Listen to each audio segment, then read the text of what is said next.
Okay, good afternoon, all of you.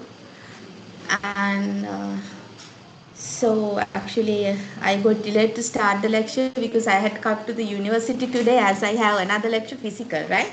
So, last week I did the session online. Today, even though this lecture is online, the other lecture that I do for the other batch, it is physical. So, I had to come to the university. Okay, right. So, actually, I gave the messages through LMS, and as we had to go with today's session online, I postponed presentations to next week. So next week we will be taking all presentations. If you have any concern, please let me know, right? Mm, And that day even I ask you if you have any concern, please tell me in advance. But normally students, they don't inform, but later you send email sending different stories, right? So actually I always excuse if it's a kind of acceptable matter. And anyway, I was thinking of taking some of the presentations today because we have only next week to take all the presentations, but uh, today also we had to go online. Therefore, we don't have any other option. All the presentations will be taken next week. So be prepared. Group number 5 to group number 13. We have I think 8 groups to be taken. So all the presentations will be taken online physically in next week. So the time and the venue will inform. So next week I already requested to have 2 sessions. So during those 2 sessions, we'll be taking all presentations. So be prepared and upload your PowerPoint presentations to the LMS. Right. So let me open the lecture today. And today my plan is to complete the final part of the discussion that we have. And also, at the beginning, I promised you that I will be doing a kind of revision session to guide you towards final examination paper. And with that purpose, I have prepared a set of revision questions and uploaded to the LMS. And with that, I have already uploaded the last last time question paper. So we can take it as a model paper. So we'll try to discuss the questions of last past paper. So you will get the understanding on how you have to prepare for final examination. Okay, let me open the presentation today.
Is the screen shared to you now?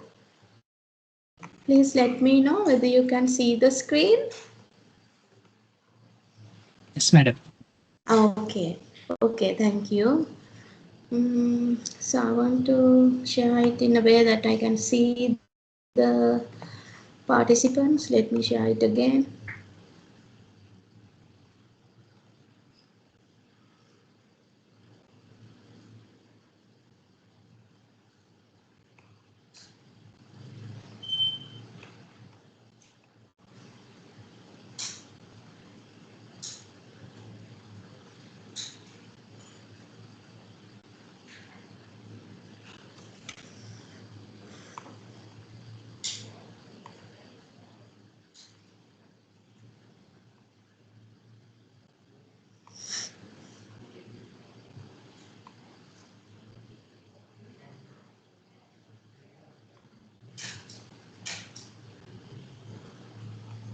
Right.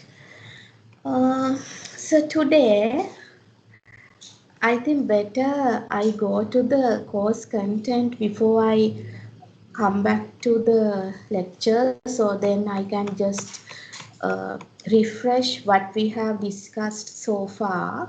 So if we go to the course outline, and so we have almost completed all the areas that we had to discuss. So finally we have come to the end, and I have separately uploaded the session plan, I think, yes. So according to the session plan we went. So and yes, so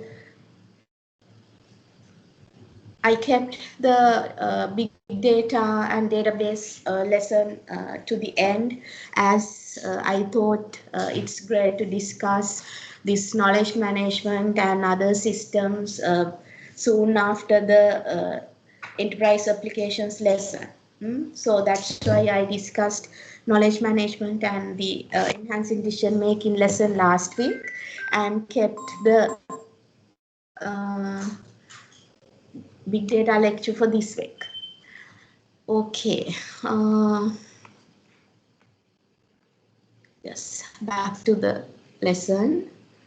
So today we will talk about data, big data and databases, big data analytics, and importance of all these things uh, for managers, as we are now in a world of big data. So all the data in most cases that we are using now is big data, as we discuss throughout the semester. In each and every lesson, we discuss many things, and many times we were having the discussions on this big data.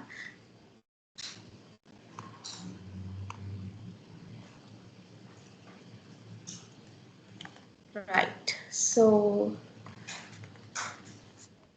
look at the picture. Look at the picture and let me know which is bigger. Uh, which is bigger, elephant or rat?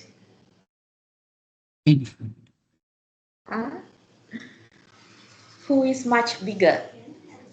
Is that rat or elephant? Uh, so can I see the message view? Isn't it available? Is it restricted? Hmm. Can't you message? Send messages? Chat? Is it closed? Oh yeah, it's closed, right? You can't send messages, right? Mm, okay, so you can't send messages.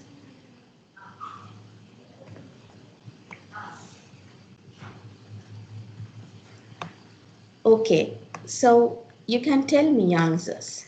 Even you can send messages. Tell me who is big? It is obviously the elephant. So why we say that the biggest or the bigger animal is elephant here? It is by looking at the size. Uh, so we just look at the size of these two animals, and then we say elephant is the bigger. So the measurement scale is the size. So simply we call a set of data a big data because the size is big. If the size is big, so we call it them as big data. Right. Then look here. Mm? So these are some of the statistics just to prove that it is the data and the size of the data is increasing gradually. Please, can you just give me 2 minutes because I think there are some of the noises coming around. So please let me change the place. Just give me 2 minutes, right?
Okay, right, I'm back. So I just changed the place because there were some noises coming out. So I just again came to a separate place, right? Okay, sorry for the inconvenience, but I was thinking of managing the rest of the session, and as we have to go the session smoothly. Okay, let me share the screen.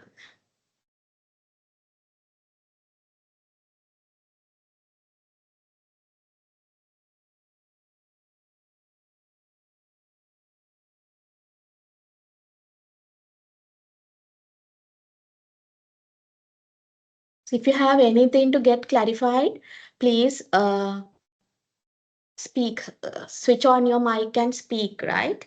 Otherwise, I don't get it. And also, I'm trying to have the view of the participants to my screen, but seems it's not possible, right? Uh, okay, anyway, I will continue like this. Add chat option is disabled. We can't communicate through chat. Uh, okay, so once we continue doing this one, and later I will create another online platform, so we will communicate with that, right? Okay. So by looking at this statistic, what you understand? Hmm? So the data and with the development of technology and with the development of business activities and all these things, day by day, the amount of data which is created is increasing. Uh, so we know throughout the semester we were discussing about examples, about supermarkets, about banks. So all the data particular organizations generate are big data. Think of a supermarket and per day, how many transactions that they do and how many items they sell. Thinking of one supermarket, it's thousands of items. And similarly, if we take the particular supermarket chain, it's millions of items per day and millions of numbers collect, millions of numbers recorded per day.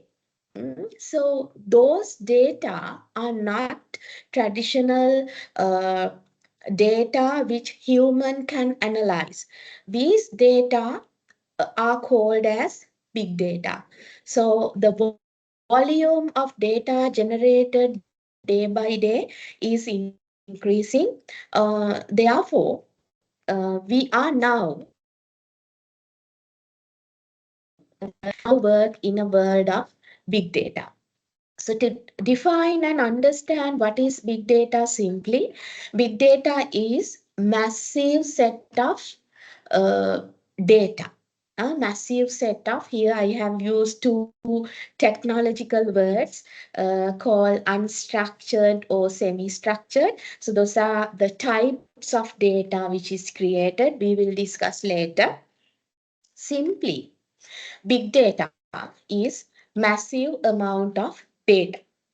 So millions of data created through different activities. So this is just to distinguish what is data and big data. And data is raw facts, maybe numbers, maybe letters, maybe characters, or any other symbols. Mm?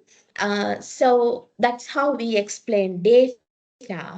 And then we discuss when data is processed in a way, then those data becomes information. And information are meaningful data.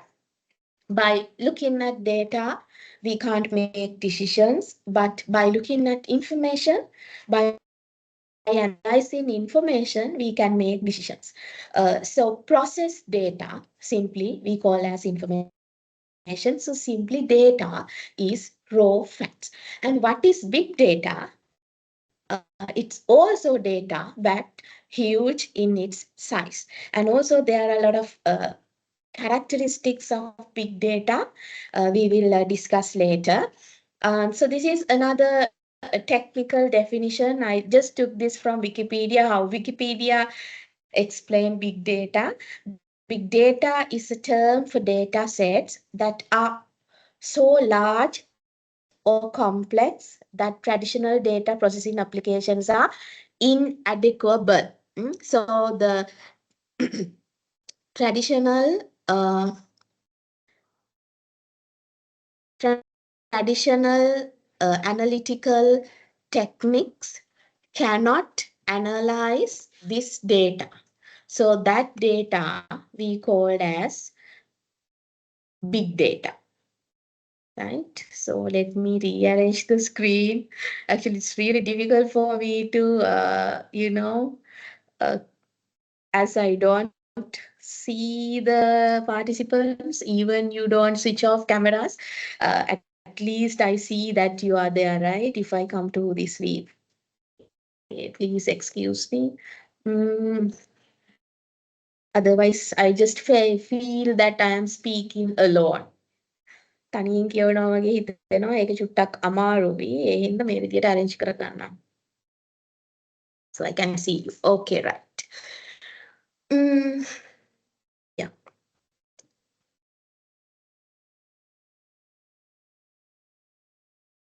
So in another way, we can define big data as the data that humans cannot process. Humans cannot process and humans cannot analyze to come up with meaningful information. Okay, just look at this one. What is the problem of this person? This computer scientist saying, Michael, low on memory for handling this data. So he is out of capacity. So in doing managing his work, maybe that the capacity of the computer is not enough, or maybe day by day the data that he is working with is increasing. So it's a kind of clue of now he is working with big data and he is already stored a lot of data in his computer. And no, this data is over 2 terabyte. Where do I store? So again, it gives the message that the volume of data is very high. So it's obviously big data. And another question, when does this calculation end? I was only waiting for 10 years. So it seems that a human cannot analyze this data. So sometimes we get a lot of data and we can't even imagine how to assemble them and how to, uh, get the meaning out of that data. So in that case, it's obviously big data. And dimensionality is too high. I can't build statistical models using this data. So if a manual person cannot handle the set of data, it's big data. So then we have to think of other big data analytics options. Out of control of humans. So we have to think of other technologies that we have to use to analyze that data and come up with required information. And who generates big data? How the මේවා generate කරන්නේ? Is that you and is that me? Who generates big data? Huh?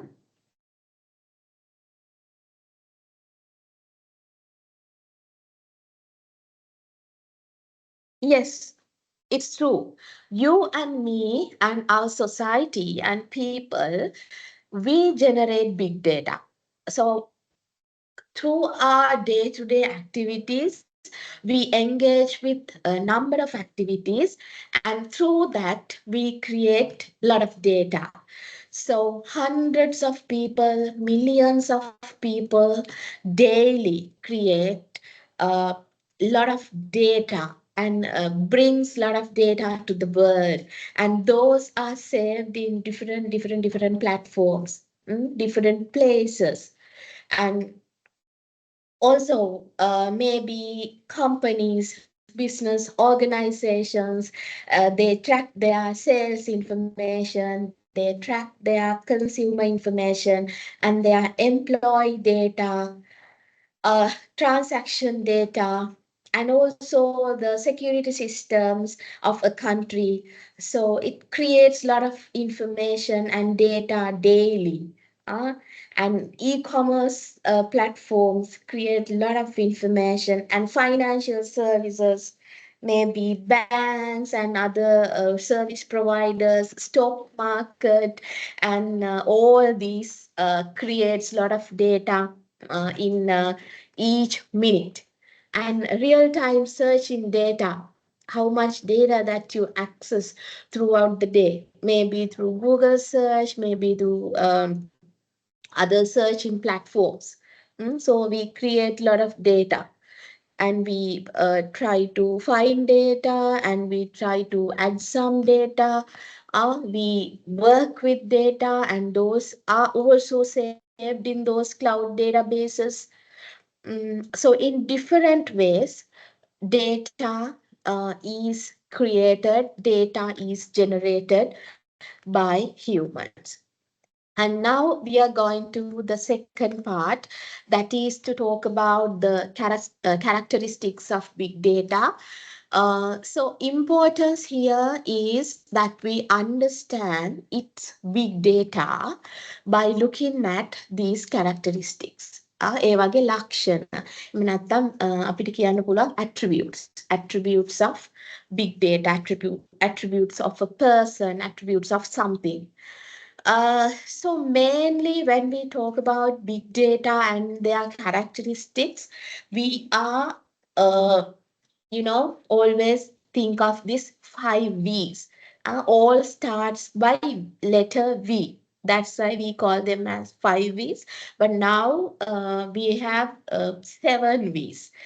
So the list is updated. So now it's not 5 V's, it's now 7 V's. What is first V? That is volume of data. So the volume of data is huge. The size of data is huge. It's one characteristics. And the second one is velocity, the speed of processing data.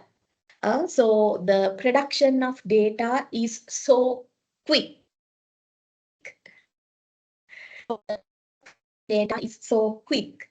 And then variety, different types of data, various data, that is variety. Various type of data are created. It's not just like same. එකම විදිය data නෙමෙයිනේ create වෙන්නේ. වචන නෙමෙයි. වචන වෙන්න පුළුවන්, audio වෙන්න පුළුවන්, images වෙන්න පුළුවන්. ඒ වගේ size වෙනස් නේද? එහෙම නැත්නම් quality වෙනස්, size එක වෙනස්. ඊට පස්සේ මේවා structured වෙන්න පුළුවන්, unstructured වෙන්න පුළුවන්, semi structured වෙන්න පුළුවන්. Variety of data. And then veracity of data.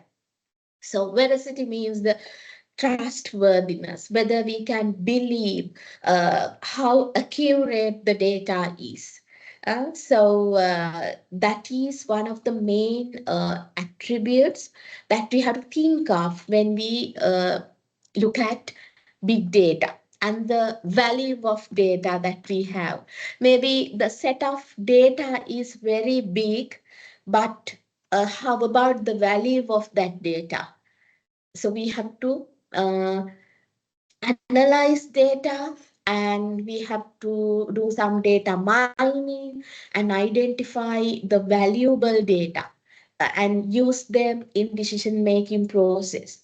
And one of the biggest issue that the business analyst and also big data analyst face is deluge of information. That means a lot of data, and we have to find the useful data among this huge amount of data.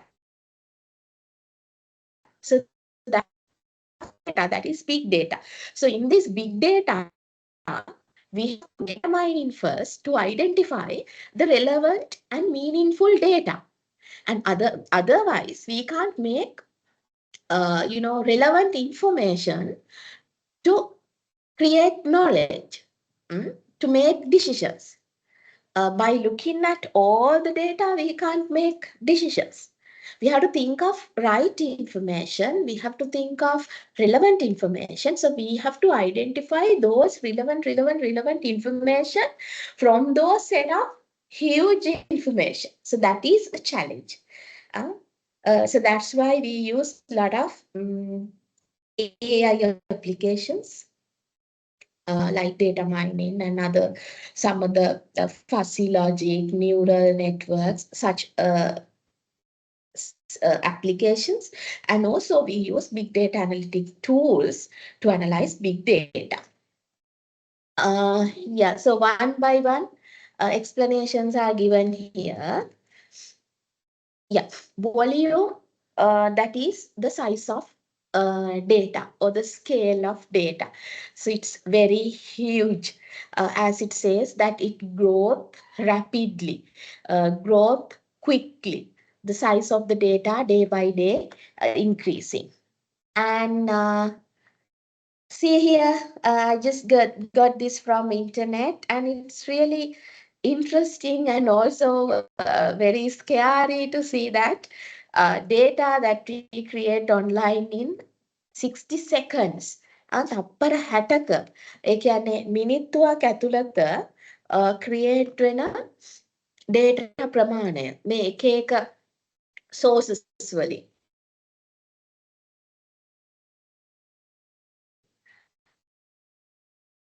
just hours per second. Maybe now these things are increased. And as text messages, 16 millions. And this much of tweets per second. And Amazon data and number of photos that people uploaded to the Instagram and Google search data and emails data, you see. So assume that if this much of data is added to the cloud per 1 minute during 60 seconds, during a day, how much of data is added? And during a month, so we can't think of. So it's a kind of very serious thing, and also the challenge is there. The biggest challenge is to identify the most relevant and information data to make decisions. So that's why there's a huge demand for big data analytics nowadays. So we can't analyze this data. So you may have experience of analyzing your Facebook profiles and the statistics of Facebook or your YouTube channel. So assume that for a company, uh, it's really not practical for them to analyze them manually. So obviously we have big data analytics. And the other one is the variety or the complexity, because data is in different types. So the variations are there. Maybe relational data, which is presented in SQL tables or SQL databases, or any other text data, semi-structured data, which is presented in XML format. So maybe in a case of developing that data, so those are semi-structured data, maybe graphical data. So in different ways, the data exist. This is a single view of a customer. Think of yourself. How you contribute to generate this big data? So this is our story. So we as a customer, we use and we get access to these services in different ways, and we create data, maybe daily or maybe weekly or maybe monthly. So we engage with banking transactions and we create data. And we engage with social media platforms and we create a lot of data. So think of yourself, how many photos that you uploaded uh, to these social media platforms, maybe Instagram, maybe Facebook, maybe WhatsApp. So, and also how many comments that you put, how many likes and hearts that you put. So those are data. Uh, and then the gaming applications and other entertainment activities, purchasing sites, and also maybe some of the other educational and statistical analytical platforms that you are working with. If you are a researcher, so you work with a lot of research sites. You access to articles, you download, you upload. So we do a lot of things. So we create data. We contribute to create big data. So that's what you have to understand here. So globally, so it's a kind of, very complex thing, and its data is created through diversified social networks. And velocity is the speed of data. So as I said previously, the speed of creating data is very high, and therefore the real-time analytics is needed, because otherwise the data gets outdated. If you do not make the decision at the right time, then the data which was created that time get outdated, because the new set of data is again created. So it's really important the timeliness of this data, and analyze them time to time. Just give me 1 minute, right? So today I am not that fine, as suffering with cold. So just give me 1 minute. Uh, just go through this slide and try to understand what it is mentioned.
We get a noise of a student. Let me mute her.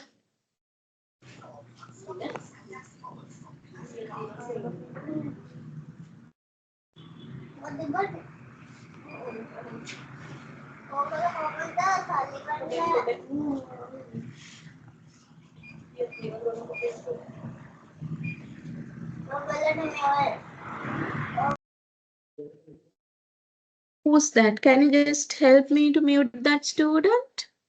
Actually, one of your mic is on. Can you just check and mute it? So because it's disturbing to others now. Is that okay now? Now, okay, madam. Yes, Puta. Right. Okay. Thank you.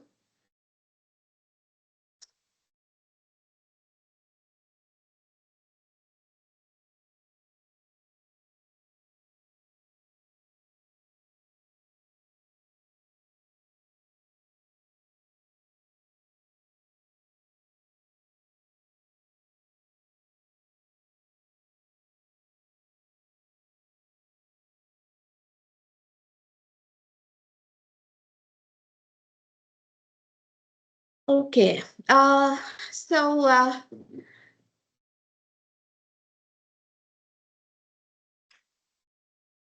actually, the real-time analysis is important. We were talking about why real-time analysis, because the data, as we were talking about minute by minute the lot of data added to these systems and databases. Therefore, to ensure that we are on the real time and to ensure the validity of the decisions that we are making, we have to analyze this data time to time and on time. Then only we can get the benefit of this data. So, organizations have to analyze this data daily, and they have to identify the trends of their businesses. So we know if I take the same example which I said you previously about supermarket. So supermarkets have to analyze daily data, or they have to analyze weekly data and think of what to put into shelf on next day. So that helps them to provide a better service to customers. That helps them to identify which products has a good demand and which products have less demand and so on. And it automatically enhance their profitability නේද? විකිනෙන්නේ නැති බඩු රැක්සල තියනවට වඩා මොනවාද විකිනෙන්නේ මේ දවස්වල වැඩිපුරම මොනවාටද ඉල්ලුමක් තියෙන්නේ, ඔය ටික දැනගෙන අවශ්‍ය බඩු ටික රැක් එකට දැම්මොත් විතරයි ඒගොල්ලන්ට ඒ දවසේ profitability එක enhance කරගන්න පුළුවන් වෙන්නේ. So for that purpose, the real-time analytics become so important. Real-time analytics කියන්නේ ඒක word එකෙන් ඔයගලන්ට තේරෙනවනේ. ඒ වෙලාවේ ඒ දවසේ, ඒ සතියේ, ඒ මාසේ, ඒ අදාළ දේවල් analyze කරලා decisions ගන්න ඕනේ. Then you can get the maximum benefit of this data. Learning why customers switch to competitors and their offers in time to counter. So maybe that this kind of analytics is really important to identify that we have reduced demand nowadays, because a competitive, maybe one of the competitive firm offer a similar kind of products with a kind of lower price, or maybe that they are going with a kind of promotion. So then we can quickly come up with a remedy to cope up with that situation. And friend invitations to join a game or activity that expand business, preventing fraud as it is occurring and preventing more proactively. Yeah, so it's really important to know that there's a kind of fraud is happening. So if we do real-time analysis, only that we understand, and then we can come up with quick, decision and quick action to solve it. Improving the marketing effectiveness of a promotion while it is still in play. Yes, so we can just see the progress of our marketing activities and think how we can improve it further. Product recommendations that are relevant and compelling. So yes, so that's about to identify the recommendations of consumers regarding our products, and then we can get the pros of them and we can get the cons of them, and accordingly we can shape up the product, and also we can think of how we can support our customers in a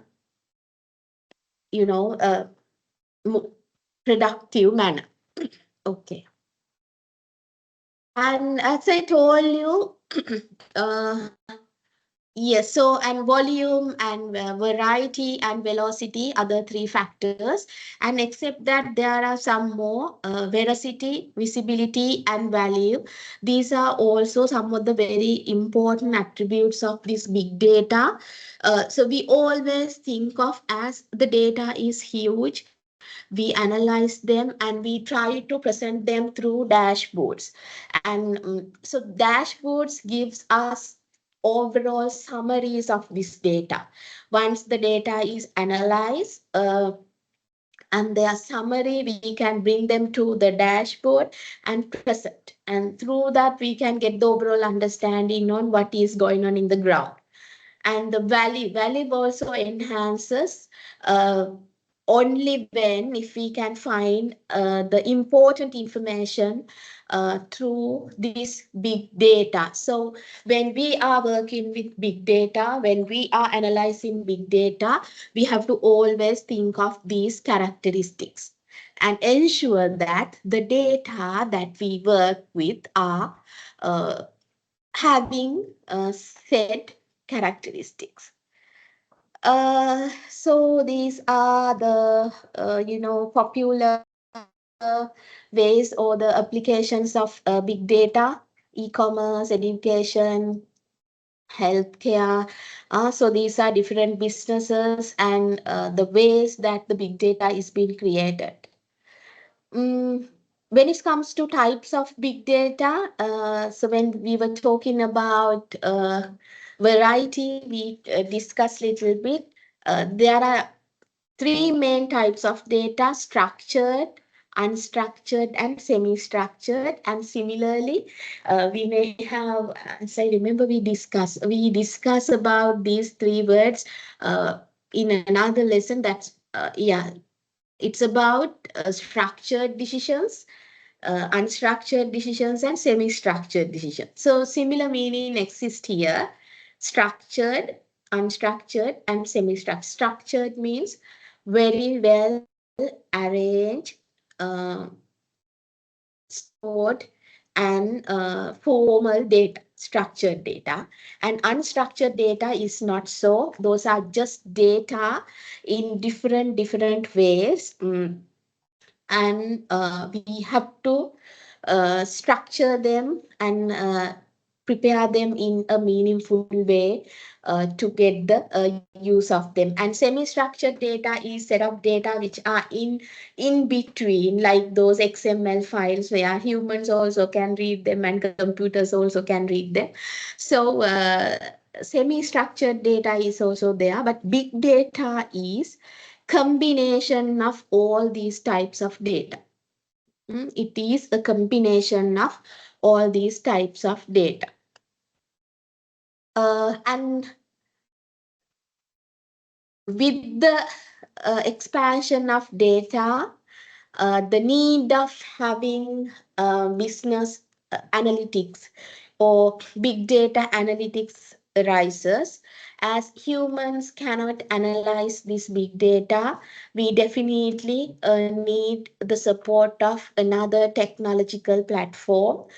So that's why the organizations are thinking of using business intelligence applications and also predictive analytics applications, that we simply call them as big data analytics tools and technologies to analyze this big data. When the complexity of data enhances and the value of big data, value of the data, the business value of data enhances, we need the support of business intelligence and thereafter analytics. So basically, business intelligence that we use to identify meaningful information, like tools like data mining and neural networks, fuzzy logic that we use. That is to capture relevant data. It is to identify most valuable data. And thereafter, when the complexity of the analysis is enhances, we need analytical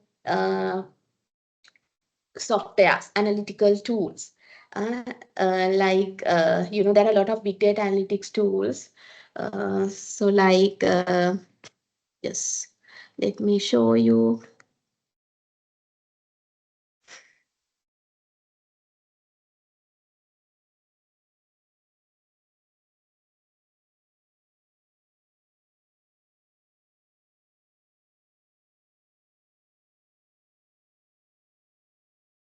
See here, we have a lot of big data analytic tools and technologies. We use Power BI, we use Tabula, we use SAS, and also techniques are also there. Let me show you the techniques.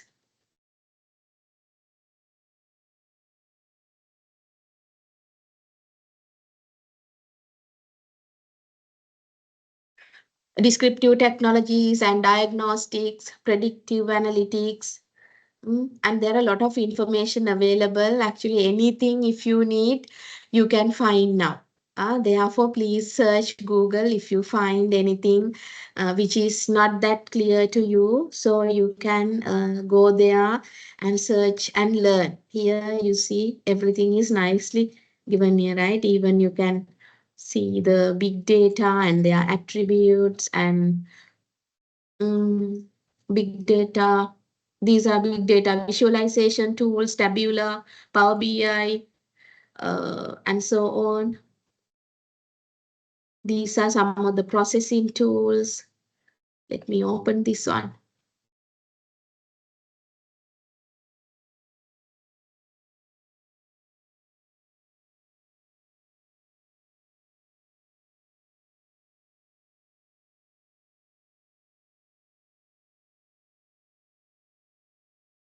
So so the names are changing based on the particular company or the provider of particular analytical technique. But anyway, there are a lot of big data analytics tools and techniques. Depending on the requirement, we can just find them and get the use of them.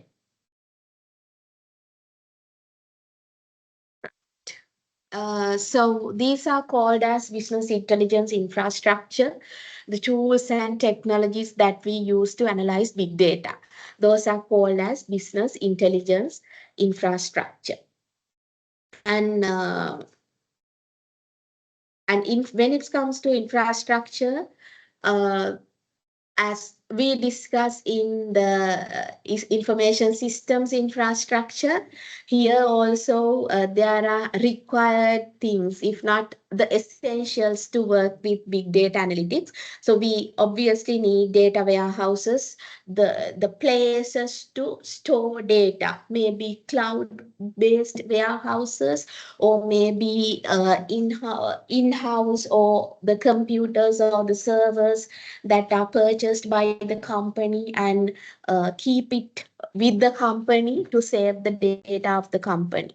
Or maybe that you have acquired some of the cloud databases and data marts and Hadoops and in-memory computing. So those are some of the tools that we use with big data analytics. So explanations are given here. Data warehouses, by the name you can understand. So it's somewhat complex and bigger than databases. So databases we are familiar with. Databases means the places that we save our data. Maybe your computer, maybe if the space of the computer is not enough, maybe some of the servers which is maintained by the company, or maybe remote servers. And data marts means a subset of a warehouse. And then I see here this image explains. So I just got this from the textbook. You see here. So it's the analytical platform and it integrates with these components. Then you identify the story. We have users, power users, and casual users. Casual users means us. That means the people that work with these applications. And power users means people who creates these applications. Those means data scientists, maybe researchers, engineers. Those are power users. They are the people who creates these applications, and casual users are the final users of these applications.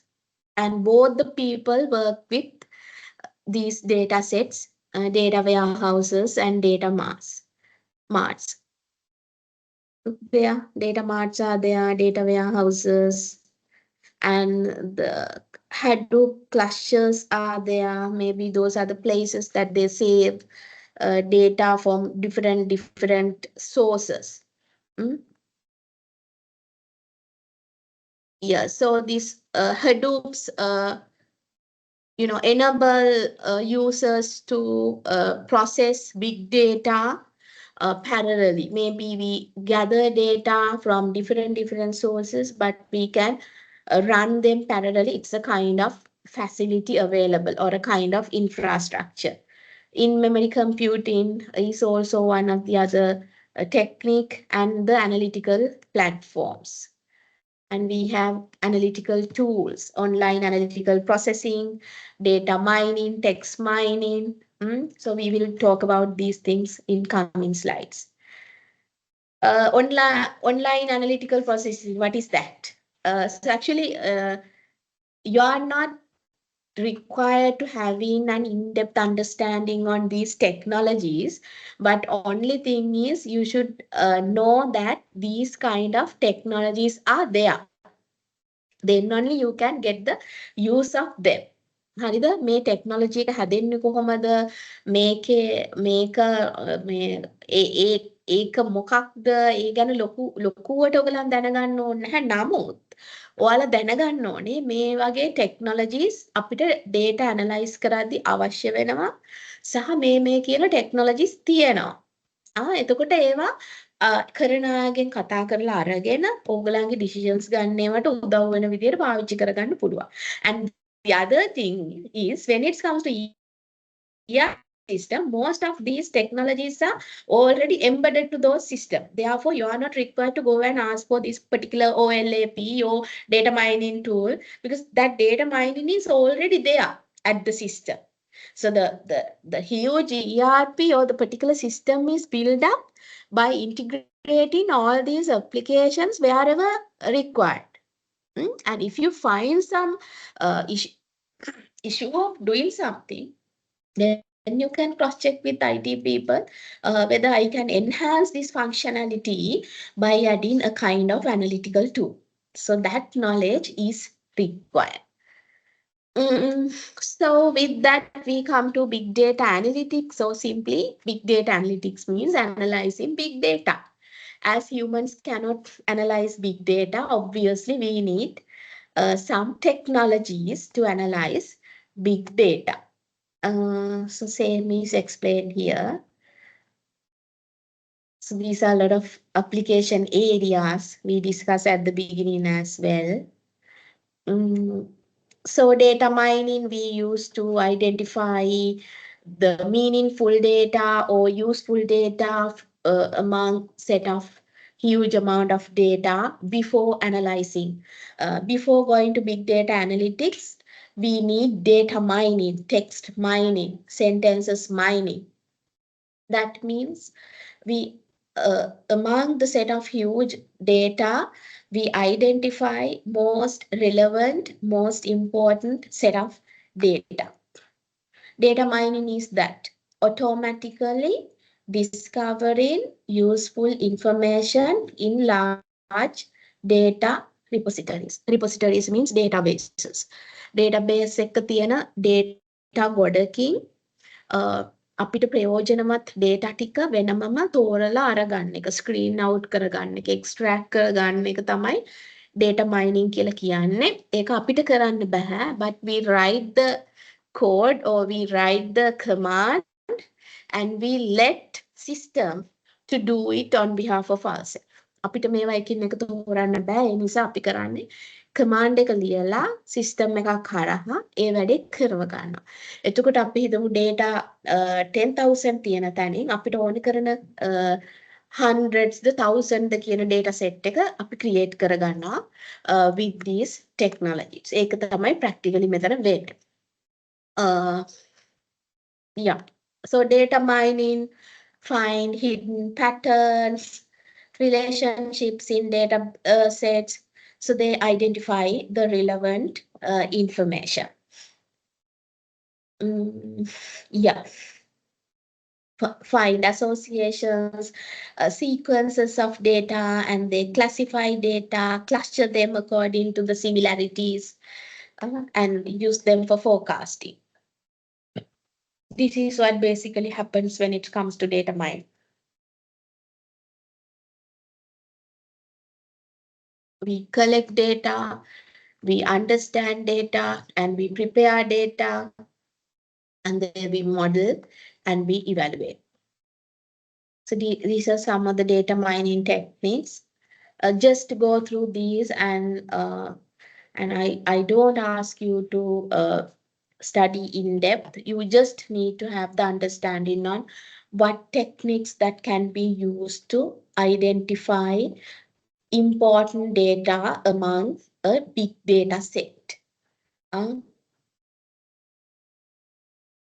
Why it is important? It's for identify, uh, maybe for set credit rating, maybe for target marketing, or maybe for fraud detection. We have to identify where the points and the places of occurring frauds, and mainly for customer relationship management, to develop a very good relationship with customers, as we discussed, as I remember, uh, in a previous week, we discussed about supply chain management systems and customer relationship management systems. So there in those systems, these data minings are embedded. These data mining techniques are integrated.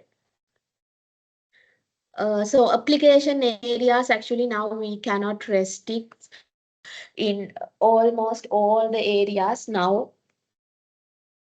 These big data analytics applications are applied.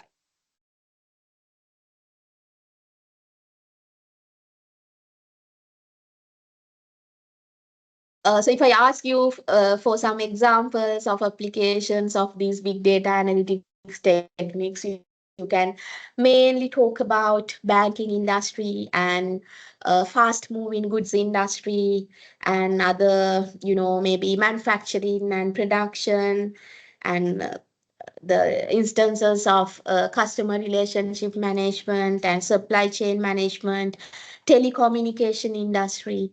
So they always work with this big data, and big data analytics is using hugely.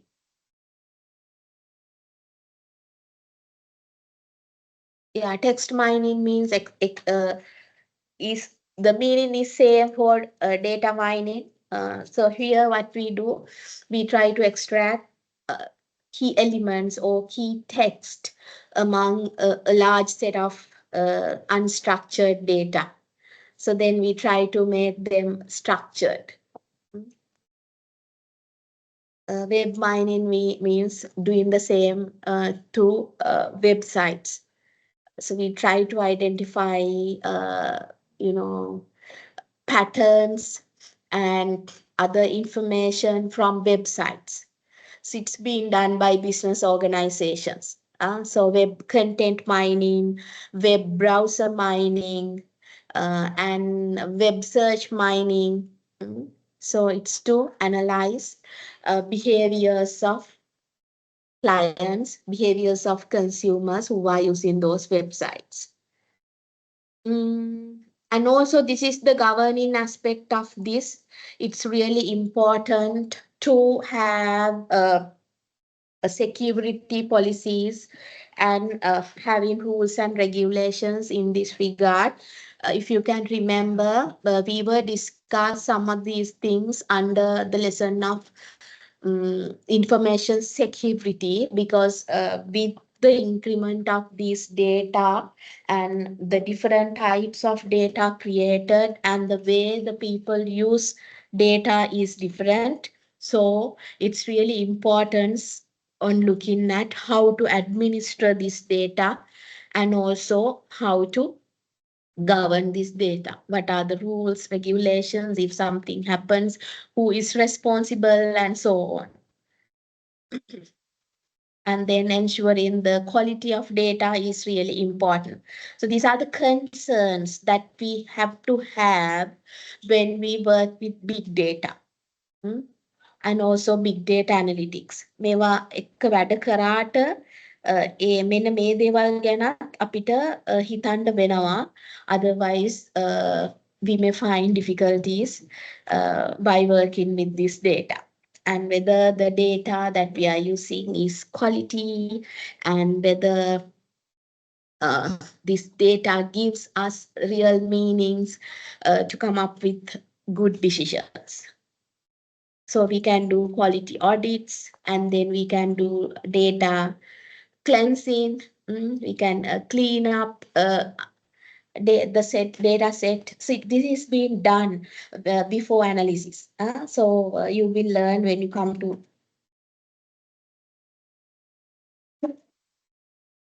to final year, when you start doing your research work. When we collect data, before we analyze data, we clean the set of data.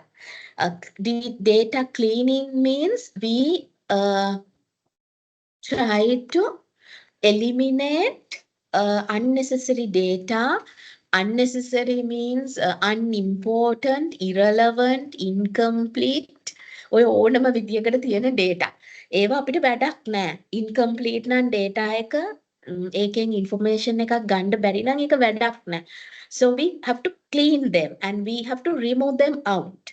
That is called data cleansing. So we have data cleansing softwares as well in these big data analytics tool set. So what we have to do, we try to detect unnecessary data and remove them, and then we have to keep the appropriate incorrect data. Incorrect, inappropriate, incomplete data we remove. Okay, so we have a small classroom discussion. Before that, let me quickly go through this file organization concepts as well. Maybe that sometimes you may have another subject called database management system. Do you have another subject called database management system, DBMS? Then you may have already studied about this. So I can just skip. If not, we will quickly go through, as we have to talk about paper as well.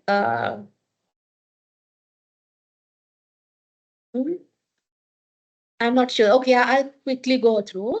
So if you find later, then you can study in depth about these databases, right? Maybe sometimes you have a separate subject.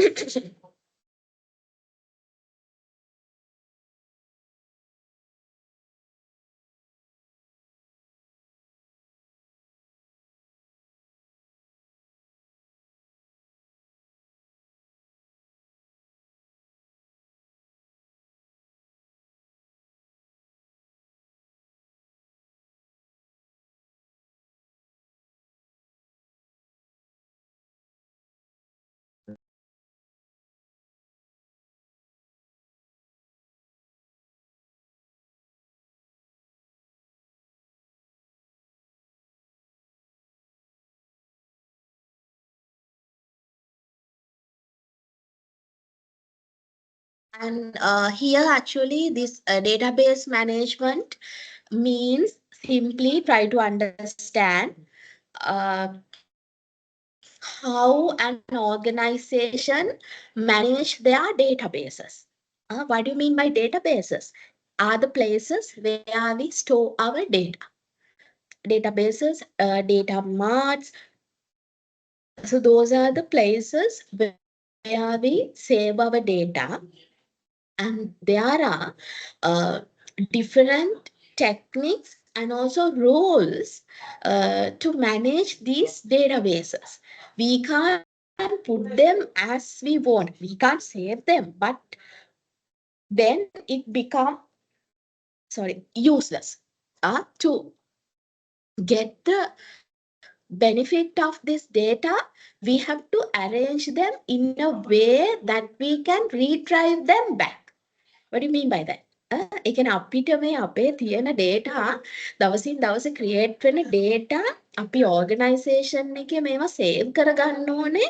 ඒවා අපි ආපහු අරගෙන analyze කරගන්න පුළුවන් වෙන විදියට. එහෙම නැත්නම් ඒවා analyze කරගන්න පුළුවන් පහසු විදියකට අපි මේවා store කරගන්න ඕනේ. එතකොට මේ databases වල data store කරන්න විදි තියෙනවා. So you may have heard of that SQL, and those are the techniques that we use to manage such databases. So depending on the requirement of the organization, mm, what technique that we use depends. Maybe one request for SQL and one may for non-SQL languages or the rules, and another may be with some other languages which are given by some other platforms. එක එක platform වල වෙන වෙන languages තියෙනවා. එතකොට you have to have such arrangement to manage databases of your organization.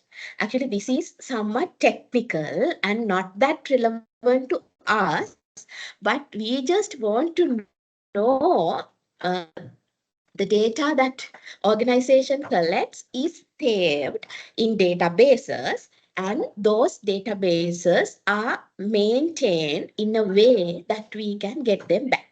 Right? So that idea is enough. Uh, so with that idea, we'll talk about these aspects. It's important for us as managers. Why having databases are important. Uh, so those are relevant to us.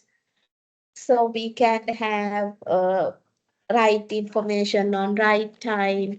We can secure our data, and we can ensure that the space is enough for us to save data, uh, and we can share them with related parties when and where necessary.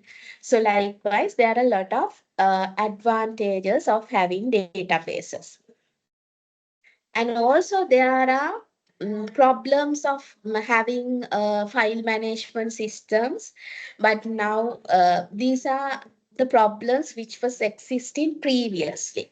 But now, as most of the organizations goes with cloud-based databases, servers to save these databases. Now, most of the time, we find a reduced number of difficulties. Mm. So database means an application or a centralized data repository, and then it's something like this, right? We have the database and then database management system. That system manage databases as required by particular users. Then through the system, we access to the database and get them and get the analyzed set of data. So this is a structural view of a database. If I put it into a kind of table. So when it comes to SQL language, in SQL, we try to arrange data in these kind of tables.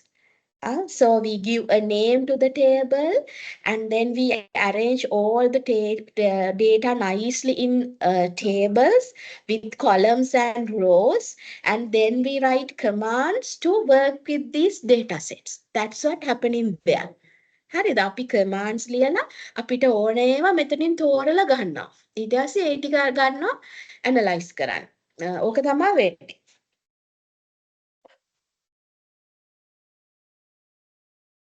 So NoSQL වලදී ඒ වගේ restriction එකක් නැහැ, table එකක්ද මොකක්ද කියලා.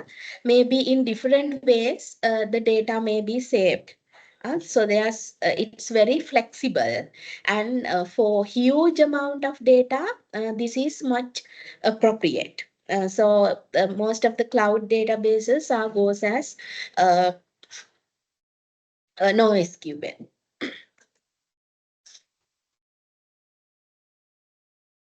Okay, so that's what I had to discuss at the end, actually. So what I wanted to discuss with you today is uh, about big data. What is big data? and how we identify big data, that is through the attributes of big data, and also to the other side attributes big data නම් මේ වගේ attributes තියෙනවා ඒ වගේම quality set of data හදාගන්න නම් මෙන්න මේ attributes ටික තියෙන්නත් ඕනේ කියන එකත් එතන තියෙනවා, right? And then big data analytics, the tools and technologies that we use to analyze big data where humans cannot do that one, the use of big data analytics comes to play, and business intelligence and big data analytics are the technologies that we use. And data mining, then we talk about data mining. It is a kind of business intelligence application that we use to identify relevant information based on the command that we give. It will find, it will do the job on behalf of ourselves to find relevant, meaningful information. So then we were talking about the application areas of big data and how big data is being created, and finally something about databases. Okay, so with that we cover the whole content of the syllabus. And if you have any issue, you can still contact me, but I prefer if you contact me through a discussion forum, because if you send me emails, I may miss those emails because I receive a lot of emails per day. Therefore, I will create a separate Dropbox at the LMS page. So if you have any question, please send those to the Dropbox. So I will answer prior to your examination, right? I will create it here.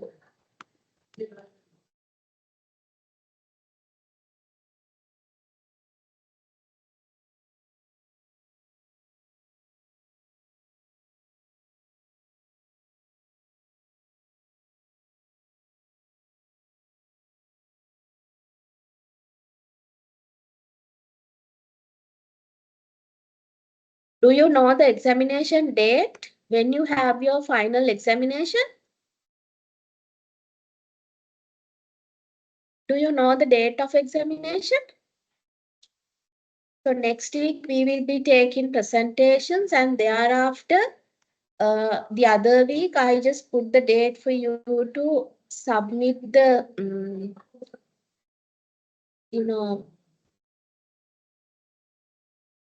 individual assignment.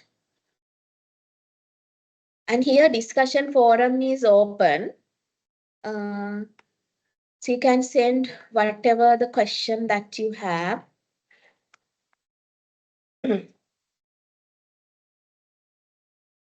And you can post them to the forum.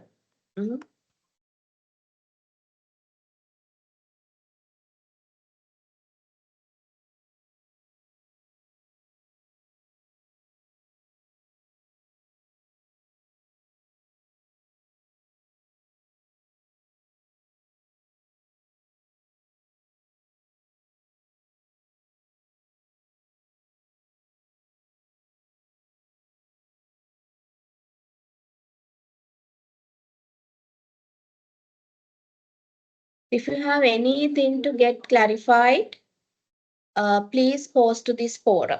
Go there and add the discussion topic and put it. Then why it is important, then it is open to everyone.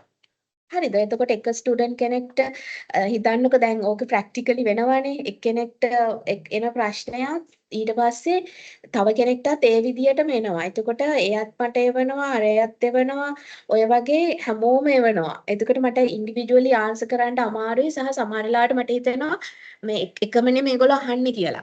ඒ හින්දා මේ මං හිතනවා හොඳම දේ තමයි discussion forum එක. ඒකට එක ස්ටුඩන්ට් කෙනෙක් ප්‍රශ්නයක් දැම්මම මම ඒකට උත්තරයක් කියන්නම්. එතකොට ඒක අනිත් අයටත් විසිබල්. එතකොට ඒක මොකද්ද කියලා තේරෙනවා. ඒකේ මොනවා හරි ගැටලුවක් තියෙනවා නම් ආයෙ අහන්න.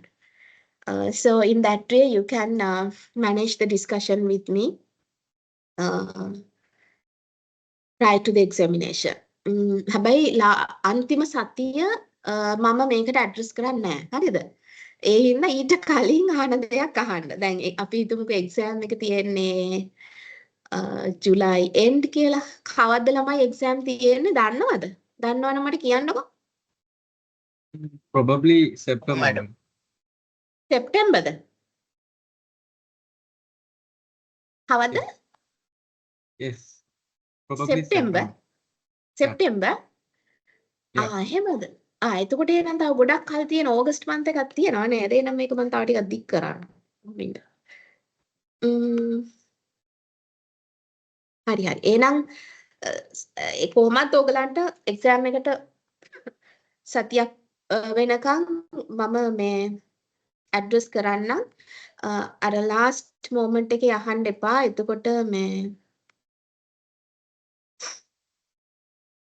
සමහරට මිස් වෙන්නත් පුළුවන්. ඒ හින්දා හරිද? Okay, so this discussion forum is open. What is that? තව එකක් create වුණා.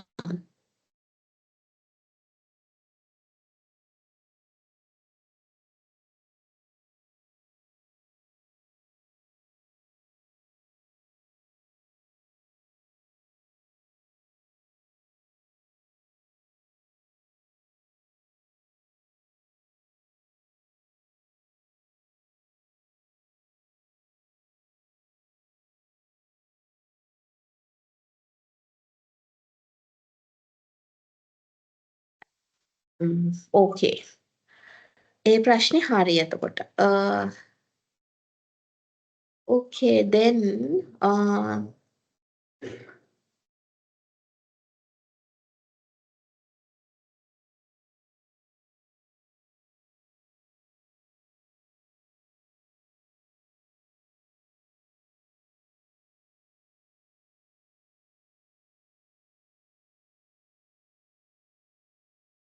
let me create a Padlet platform to get you into the online wall so we can have kind of discussion about these examination questions, right? I think no need of having a break, so we'll continue and then we will finish just after discussing the paper, right? As you're at home, I think no need of having a break. ඕනේ නෑනේ මෙහෙම යන්න.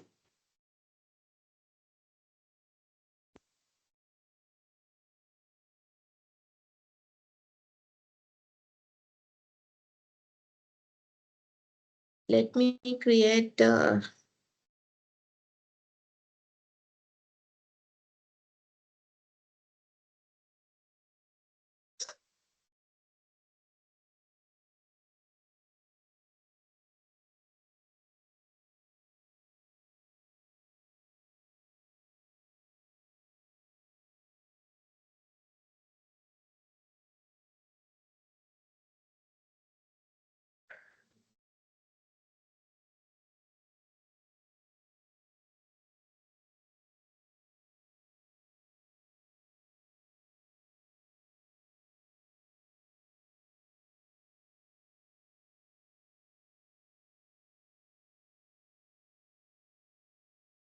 this Padlet is an open source platform where you can use in this kind of teaching and learning purpose. So even by using your Gmail login, you can access to it, and up to 5 templates, it's free. Up to 5 walls, up to 5 discussions, it's free. And thereafter, if you need further, you have to pay and buy, but you can delete and create, right?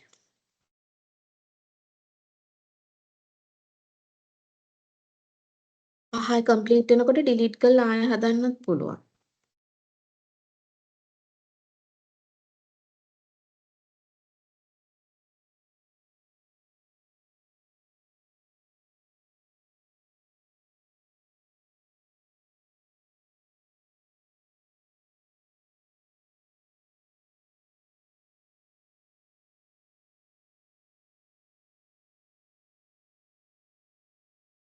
Yeah, this too. Yeah.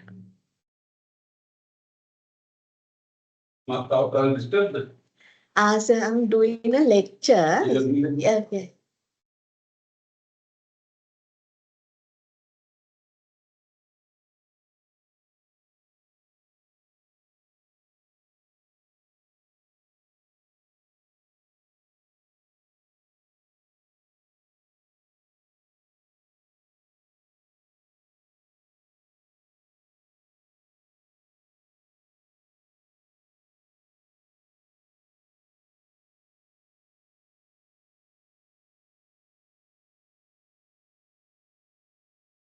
Yeah.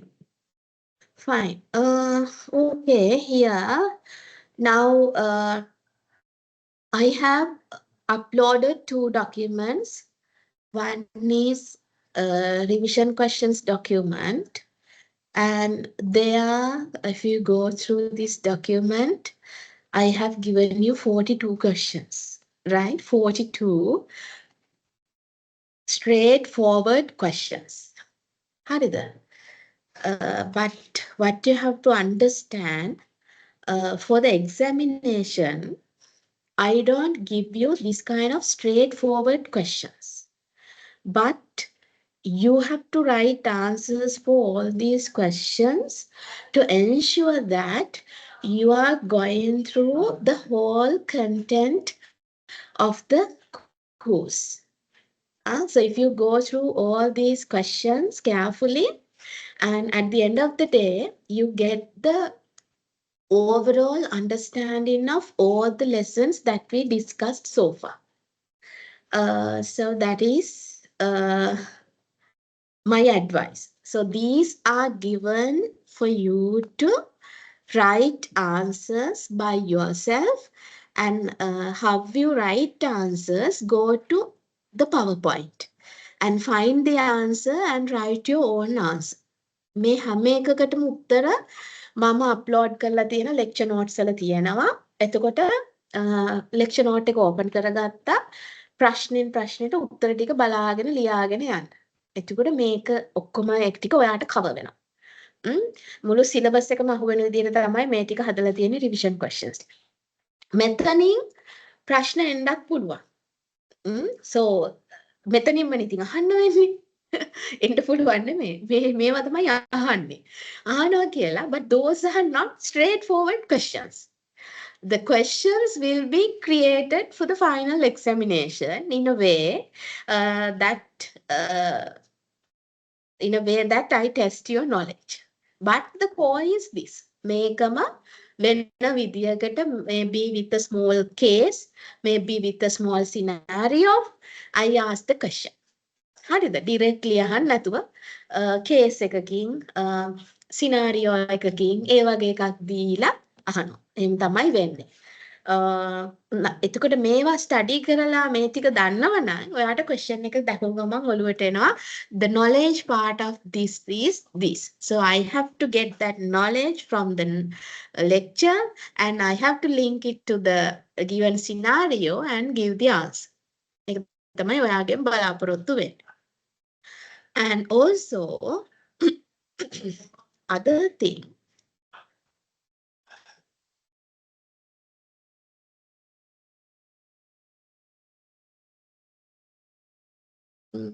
this is past paper question paper. The last time the paper which I was created, so you can get an understanding on how your paper will be. So there are some straightforward questions as well, right? කෙලින්ම නැතුව පොඩ්ඩක් indirectly දීලා තියෙනවා සමහර ප්‍රශ්න. සමහර එකක් දෙකක් තියෙනවා කෙලින්මත් දීලා තියෙන. So those are bonus questions. So you can easily attend to those questions. So how we attend to these questions now?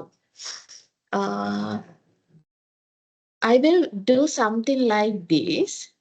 Just to have an understanding of students' understanding of writing answers, let me test you by giving you one question, and then I will comment you and I will suggest you how you can improve So for that purpose, we will answer one question. හැමෝම එකතු වෙලා එකක් ලියමු. ඊට පස්සේ ඒ උත්තරවල අඩුපාඩු බලලා මේ කොහොමද ඒක ඉම්ප්‍රූව් කරගන්නේ කොහොමද කියන එක අපි කතා කරමු. ඊට පස්සේ මම කියා දෙන්නම් මේ වගේ ප්‍රශ්නයකට කොහොමද උත්තර ලියන්නේ අනිත් විදිහේ ප්‍රශ්නයකට කොහොමද උත්තර ලියන්නේ කියලා. ඒක මම හිතනවා රිවිෂන් questions වලට උත්තර ලියනවට වඩා පාස් පේපර් එකේ ප්‍රශ්නයකට දෙකකට උත්තර ලියන එක හොඳයි කියලා. What do you think? එහෙම හොඳයි නේද? පාස් පේපර් එක ලියමු නේද? question එකක් දෙකක් මේකේ ලියමු. Okay, ma'am. හරි. Okay, හරි. මෙහෙම කරමු එහෙනම්. හරිද? We'll take first question. පළවෙනි ප්‍රශ්නේ ගමුකෝ අපි. ඒකේ ඇවිල්ලා there are three main parts. ගොඩාක් වෙලාවට මෙහෙම තමයි එන්නේ. අනිත් එක මේක බලන්නකෝ. You will get 6 questions. මේක ඇවිල්ලා ඔයගලන්ට වෙන්න පුළුවන් හොඳම දේ. හරිද? Best option for you guys, because for students having number of questions and giving the opportunity for selected questions is best. Otherwise, if I put 5 questions or 4 questions and ask you to answer all questions, then it's somewhat strict. නේ? හතරක් දෙනවා, ඒ හතර විතරයි දෙන්නේ. හතරටම ලියන්න කියනවා. එතකොට ඒකේ දන්නේ නැති කෑලි තියෙන්නත් පුළුවන්. ඔයාට සිලෙක්ෂන් එකක් නැහැ. නමුත් මේ විදිහට දෙනකොට ඔයාට සිලෙක්ෂන් එකක් තියෙනවා. එතකොට මම මේ සැරේත් ඔයගලන්ට එක්ක ප්‍රශ්න 6ක් එහෙම නැත්නම් ප්‍රශ්න 7ක් දෙනවා. එතනින් ප්‍රශ්න 4ක් ලියන්න. ප්‍රශ්න 4ක් ලියන්න දෙන්න. ඕකේ. මොකද පැය තියෙන්නේ 2යිනේ. එතකොට මේ පැය 2 ඇතුළත ඒ ටික ලියන්න ඕනේ. ඒ නිසා දැන් මෙතන යන්න question number 1. It has 3 main parts A, B, C. Look here. First question, how do information systems transform businesses in the modern world? Okay, what do you feel when you read the question? It's a kind of general question. So it asks how these technologies transform business organizations. But the answer is there at the note as well. But even that you do not refer the note, still you can answer with the general knowledge. And 5 marks given. So 5 marks means examiner doesn't expect you to write a lot for this question. You can use bullets, and in point form, you can provide 3-4 answers or points to justify how these technologies transform modern businesses, right? Bullets කීපයකින් ඒකේ points කීපයක් ලියලා මේකට උත්තරේ දුන්නා නම් ප්‍රමාණවත්. පිටු ගණන් ඒකට ලියන්න ඕනේ නැහැ. හරි. And the other important thing here is you should have an understanding on how much time that you have to answer this question. Harida, it's something like this. Let me go to the wall. Eka මෙහෙම එකක් ළමයි. So we have, can you see my wall? මේක පේනවද online wall එක? මම type කරන පේනවනේ. හරි. මෙහෙම කියමු දැන් අපිට තියෙන්නේ පැය 2යි paper එකට. පැය 2යි එතකොට පැයකට මිනිත්තු කීයද? පැයකට මිනිත්තු 60යි. පැය 2යි. ඔක්කොම අපිට හම්බෙන්නේ මිනිත්තු 120යි. paper එකට නේ. හරිද? මං හරිනේ? ඔව්. සහ අපිට paper එකට ලකුණු කීයක් හම්බෙනවද? 100යි. එහෙමනේ. එතකොට මිනිත්තු 120ක් ඇතුළත මම සිංහලෙන්ම කියනවා තේරෙන දෙයක් තියෙනවද දන්නේ නැහැ. Yeah, within 120 minutes we have to earn 100 marks. එහෙමනම් within 1 minute yeah. So to earn 1 mark we have how many minutes? 1.2 60. minutes. හරිද? තේරෙනවද? 1.2යිනේ හරිනේ. එතකොට එක ලකුණක් earn කරගන්න අපිට තියෙන්නේ 1.2 minutes. Right? ඊට පස්සේ දැන් ඔයා හිතන්න ඕනේ එහෙනම් to earn 5 marks how many minutes that I have? කොච්චරක් තියෙනවද? මේක වැඩි කරාම ලකුණු 5කට. 5යි දෙවරක් 5 10යි. 6යිද? 6ද? Am I correct? කියන්න ඉතින් ඔයාලා දැන් ඔබ තේරුම් ගන්න ඕනේ. Yeah, 6 minutes. හරිනේ? Then what you have to remember is you have only 6 minutes to answer this question. That is very important thing. Not only for this subject, but also for this and that and every subject that you write answer papers. හරිද? ඒක හැම වෙලේම ඔළුවේ වැඩ කරන්න ඕනේ. Then only you win this game. Right? So if it's 5 marks for 2-hour paper, you have 6 minutes to write the answer. Right? මෙතන පොඩි වාසියක් තියෙනවා. මේක අවිල්ලා 3-hour paper එකක් වුණා නම් because for 3-hour papers you get more minutes than this. So if it's 3-hour paper you get 180 minutes. එහෙමනේ පැය 3ක් නම් මිනිත්තු 180ක් හම්බෙනවනේ. ඔයාට ලියන්න උත්තර. එතකොට ලකුණු 100 earn කරගන්න ඕනේ ඔය මිනිත්තු 180 ඇතුළත. එතකොට එක ලකුණක් earn කරන්න ඔයාට තියෙනවා මිනිත්තු 1.8ක්. හරිද? එතකොට දැන් අපි මේකම කන්වර්ට් කරමුකෝ. ඒකම හිතන්නකො එහෙනම් ඔයා ලකුණු 10 ප්‍රශ්නයක් කියලා. උඩ එකම. එතකොට මේකෙම ලකුණු 10 ප්‍රශ්නයකට නම් ඔයාට on an average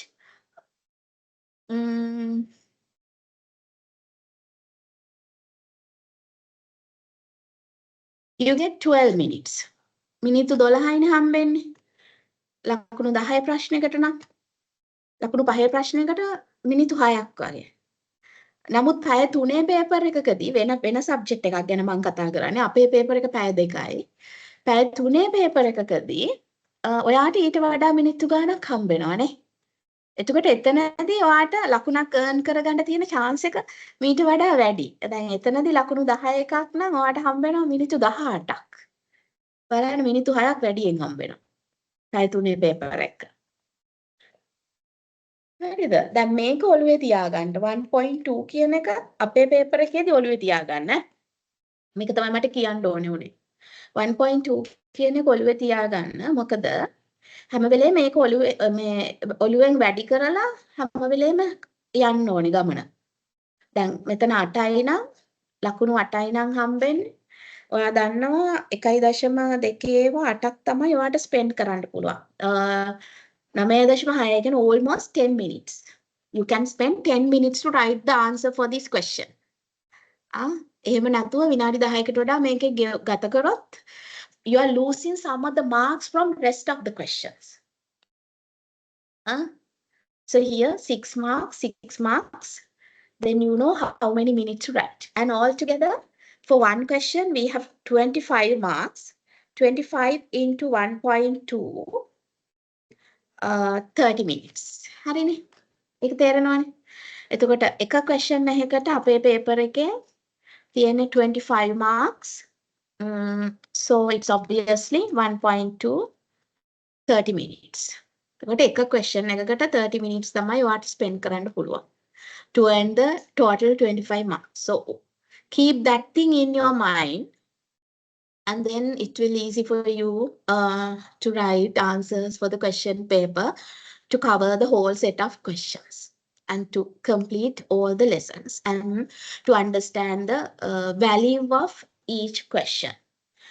Okay, and it's something additional. And the second question is briefly explain the main types of information systems that serve different levels of management in business. Now, The question asks about information systems. So we know in our second lesson, third lesson, we were learning about different information systems like TPS, MIS, ESS, and so on. So you have to explain them by matching two different managerial levels. So those two are somewhat, easy questions. And then a mini case is given. A small scenario is given in part C. And also there are two questions asked based on the given scenario. What is the first one?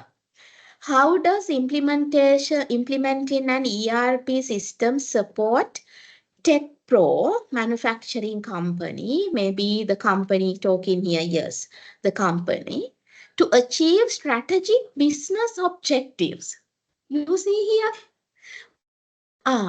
something is familiar for us. What is that? Strategic business objectives, because we studied strategic business objective. But question itself doesn't ask you to write strategic business objectives, but you have to bring them through the case. Then other. That is where you have to add the value. And also you have to match the strategic business objectives to the given scenario and explain through the case. අර ටික case එකට දාලා මෙයාගෙන් තමයි උත්තරේ ලියන්න. Case එකෙන්. Then discuss the challenges faced by Tech Pro during and after implementing an ERP system. So you have to look here and see whether it provides some information regarding challenges during and after. Maybe some of the information given, maybe not. හරිද? තිබ්බත් ඒකෙන් අරගෙන ලියනවා. තිබිලා නැත්තම් මේ වගේ company එකකට මෙහෙම සිස්ටම් එකක් දාද්දි එන්න පුළුවන් ප්‍රශ්න සහ ඊට පස්සේ එන ප්‍රශ්න මොනවද කියලා you can write an answer. Right? So those are 6 marks questions. So no need of writing lengthy answers in point form, but with some explanations. Point කියන්නේ 3-4ක් ලියලා ඉවර කරනවා නෙමෙයි. ඒක ලිව්වා විස්තර කරා. ලිව්වා විස්තර කරා. ලිව්වා විස්තර කරා. අපි අර පුරුදු උනේ ක්ලාස් එකේදී උත්තර ලියන්න. ඒව තමයි දැන් වැදගත්. හරිද? ওই විදියට ලියන්න. Okay, shall we try for one? මේක එකක් කරමු. හරි? මෙහෙමයි. දැන් අපි මම දැන් wall එක open කරලා තියෙන්නේ. ඔයාලට options කීපයක් තියෙනවා. එකක් තමයි මේකෙම උත්තර ලියන්නත් පුළුවන්. Q1 එකේ part එක මෙන්න උත්තරේ කියලා මෙහෙම ලියාගෙන යන්නත් පුළුවන්. ඒක ඉවර වෙලා ඔන්න part B එක ඒකට උත්තරේ මේක කියලා ලියන්නත් පුළුවන්. එහෙම නැත්නම් you can type the answer in a document in your computer. If you have log into the lecture through a computer, you can write answer there and you can upload the answer. මෙන්න මෙතන තියෙනවා upload button එකක්. මේකට ගිහපුවාම ඔයාට මේක file එක select කරලා upload කරන්න පුළුවන්. If not, computer නුත් නෙමේ phone එකෙන් නම් lecture එක බල බල ඉන්නේ. කොලයක් අරගෙන උත්තරේ ලියලා photo එකක් ගහලා ඒක upload කරන්න. හරිද? ඔය මොකක් හරි විදියකට එහෙම නැත්නම් මෙතනින්ම කැමරා on කරලා ඔයාට පුළුවන් ෆොටෝ එකක් ගහලා ඒ ෆොටෝ එක අප්ලෝඩ් කරන්න. ඔයාගේ ෆොටෝ බූත් එකට ගිහිල්ලා ගැලරිස් වලින් ඔයාගේ ෆොටෝ එක අප්ලෝඩ් කරන්න මෙතන පුළුවන්.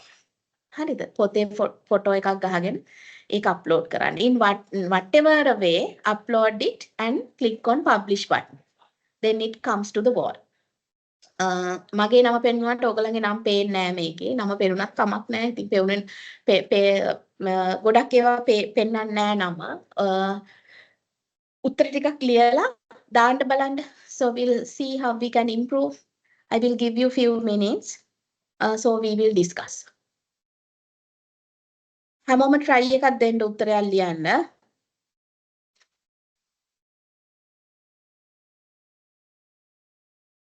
මම ක්‍රියේට් කරපු කෙනා නිසා මේකේ නම පෙන්නන්නේ නැත්තම් නම් පෙන්නන්නේ නැහැ. ඒක ගැටලුවක් නැහැ. ඔයගලන් උත්තර ලියලා මේකට දාන්න. If you wish, you can write at the same wall.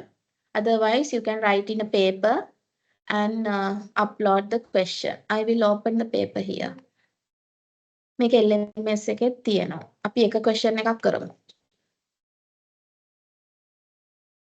And if you have any question until then, you can, if you can't ask, you can just post to the wall. මේකට දාන්න.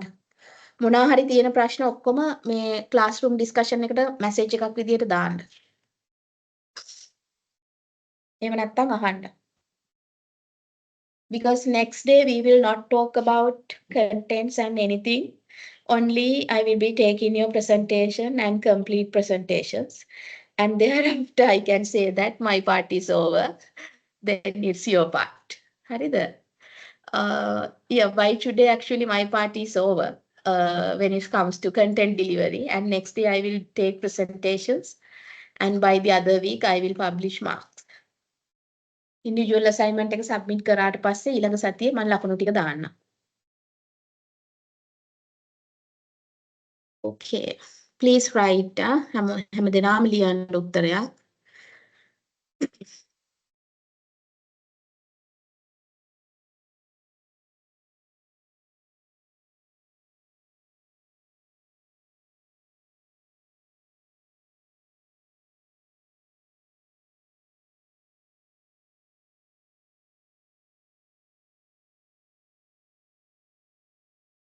I have uploaded the link to the LMS.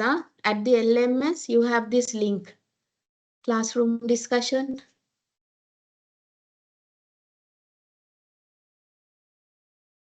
In today's week, I'm telling about the discussion link I have created in today's week. අද සතියේ තියෙන එක. Classroom discussion, Padlet wall.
Can you share your answers? Whatever the answer written, you can just share. So we'll quickly discuss. And we can go through other questions as well. මම ඔයගලන්ට උත්තරේ ලියන විදිය කියලා දෙන්නම්. Then you can try them by yourself.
Answers එකක් දෙකක් හරි දාන්න ළමයි බලන්න.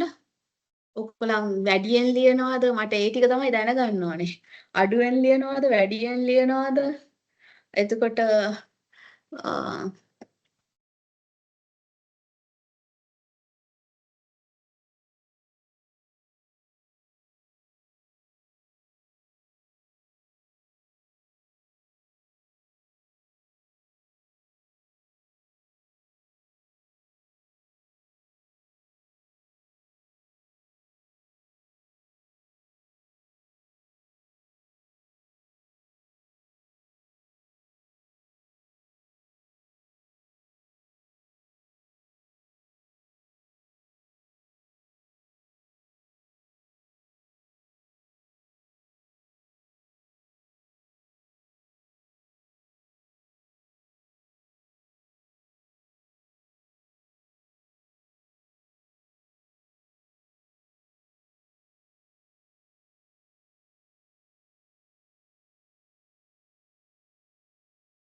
හොඳයි. දැන් ඔයගලන් මේ ලියන විදිය හරි පුතා.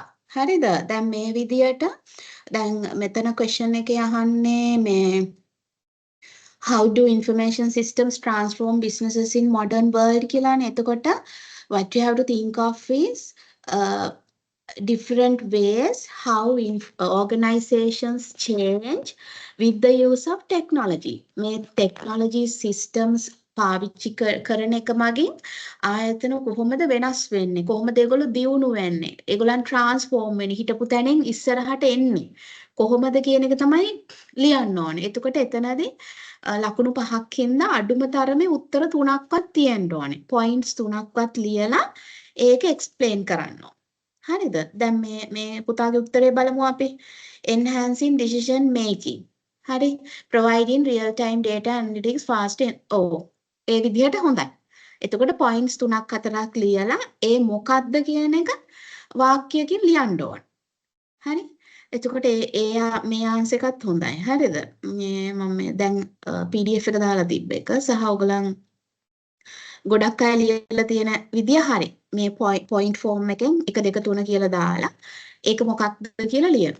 හරිද? ඔය විදිහට ඒකට උත්තරේ ලියන්න. ඒ විදිය හරි. ඊළඟ question එක briefly explain the main types of information systems that serve different levels of management in a business and how they relate to each other. Now we have to list down and briefly explain 4 types of information systems that we discuss, like transaction processing systems, MIS, DSS, ESS. So those are the 4 main information systems. හරිද? ඔය ටික කියලා ඒවා කොහොමද එකින් එකට සම්බන්ධ වෙන්නේ කියලා කිව්වා නම් හරි. අපි දැන් මෙයාගේ උත්තරේ බලමු. management information systems. ඒ කියන්නේ මොකක්ද කියලා තියෙනවා. decision support systems example එකකුත් දීලා තියෙනවා. executive support system ඒකත් හරි. මේකේ transaction processing system එක නැහැ. ඒක ඕනේ. හරිද? ඊට පස්සේ කියන්න ඕනේ how these are linked කියන එකේදී transaction processing system provides information to all the other systems, and through the systems, through other system, executive support system gather information from all the other systems. ඒක කියන්න. TPS එකෙන් තමයි අනිත් හැම එකටම basic information provide කරන්නේ. MIS එකෙන් තමයි managerial level එකේ decisions ගන්නෙ. executive support system එක පහළ තියෙන other systems වලින් information අරගෙන top level එකේ decisions ගන්නවා කියන එක එක වාක්‍යයකින් හරි වාක්‍ය දෙකකින් හරි ලිව්වා නම් ඇති. තේරුණා නේද? එතකොට ඒක මේ question එකේ parts දෙකක් තියෙනවා. සමහර ලාවට ඕගොල්ලන් ඒ part එක miss කරනවා. මෙන්න මේ කොටස. දැන් ඔයා ලියලා තියෙන උත්තරේ පොඩ්ඩක් බලන්න. ඒකේ සමහර විට main types of information systems you have already written, but how they relate to each other කියන එකත් ඕනේ. එතකොට මම මෙතනදී ලකුණු දුන්නේ 5යි 3යි. ලකුණු 5යි ලකුණු 3යි මම දුන්නේ. systems 4 ලියලා තියෙනවාට ලකුණු 5යි. දැන් එතන අපි හිතමුකෝ 4ම ලියලා නැහැ 3ක් ලියලා තියෙන්නේ කියලා. එතකොට ලකුණු 3යි. හරිද? 4ම ලියන අයට 5යි. ඊට පස්සේ සමහරට සිස්ටම් ටික විතරක් ලියලා එක්ස්ප්ලেইন කරන්න නැතුව මොකද්ද මේක කියලා. එතකොට ලකුණු 2යි හරි 3යි හරි. so ඊට පස්සේ සිස්ටම්ස් ටිකක් ලියලා මේවා රිලේට් වෙන්නේ කොහොමද කියලාත් ලියලා තියෙනවා නම් තව වාක්‍යයකින් හරි දෙකකින් හරි ලකුණු 8ම දුන්නා. එතකොට ওই විදිහට තමයි ඒකට උත්තරේ ලියන්නේ. දැන් ඔයගලන්ගෙනුත් ලියලා තියෙනවා හොඳයි. ඒකේ අඩුපාඩු බලලා ඒ ටික improve හරිද? එතකොට ගැටලුවක් වෙන්නේ නැහැ. ඊළඟ එක තමයි ප්‍රශ්නේ. දැන් මේක ඇවිල්ලා මිනි කේස් එකක්. එතකොට when you are writing an answer for this kind of question, you first read the case. හරිද? You first read the case and then come back to questions. Then when you read the question, you can link it to the facts of the case. If not, you have the other option. You first come to questions and read questions and go to the case and read. හරිද? මේකේ practical හැබැයි මුලින්ම case එක කියවලා මොකක් ගැනද කියලා idea එක ගන්න. ඊළඟට ප්‍රශ්නෙට එන්න. ඊළඟට ප්‍රශ්නේ තරම් ආයෙ යන්න කේස් එකට. So that is the most appropriate way. Then you try to find question එකට අදාළ theory part එක you can just note down. So here the question asks, how does implementing an ERP system support Tech Pro manufacturing company to achieve strategic business objective? So it's asked about strategic business objectives. So before that, we should know what is strategic business objectives. මොනවද කියලා අපි දැනගන්න එපා. නේද? එතකොට ඒ ටික note එකේ ඉතින් තියෙනවා. Right? Maybe in our first lesson we discuss, as I remember.